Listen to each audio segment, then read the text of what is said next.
પ્રોજેક્ટમાં એવું છે કે પ્રોજેક્ટ ડિટેલ વધારે અમારા ડીજે શાહ સાહેબ આપશે, પણ જો હું શોર્ટમાં કહું તો એક એક્સિડન્ટ થાય અને એના પછી અંધારું હોય, બ્લાઇન્ડ ટર્ન હોય કે ફોગ કે ધુમ્મસવાળું વાતાવરણ હોય તો આપણો ભૂતકાળમાં એવો અનુભવ રહ્યો છે કે એક્સિડન્ટની પાછળ હારમાળા સર્જાય છે.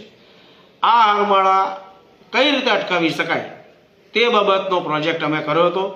ઇનોવેટિવ આઈડિયા હતો. સૌથી પ્રથમ અમે જિલ્લા લેવલ ઉપર સ્પર્ધા કરી. દરેક આઈટીઆઈમાં આપણા રાજકોટ રિજિયનની અંદર 12 જિલ્લા છે. દરેક જિલ્લાની અંદર દરેક આઈટીઆઈમાં એટલે કે દરેક તાલુકા લેવલ ઉપર સ્પર્ધા થઈ. ત્યારબાદ જે લોકો જિલ્લા પર વિનર થયા, જીત્યા, તેવા 85 પ્રોજેક્ટની સ્પર્ધા આઈટીઆઈ મોરબી ખાતે યોજવામાં આવી હતી 7 અને 8 તારીખે. 7 તારીખે એ સ્પર્ધામાંથી 85માંથી 25 પ્રોજેક્ટ સિલેક્ટ કરવામાં આવ્યા અને એ 25માંથી બેસ્ટ 3 પ્રોજેક્ટ એ અમારા 3 આરડીડી બરોડા, અમદાવાદ અને સુરતના નિર્ણાયક તરીકે એ લોકો હતા.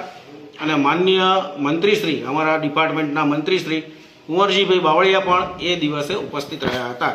અને અમારા તાલીમાર્થીઓ મને કહેતા ગૌરવ થાય છે કે આઈટીઆઈનું નામ વધાર્યું છે, નામ રોશન કર્યું છે અને અમારા તાલીમાર્થીઓ પ્રથમ નંબરે આવ્યા છે.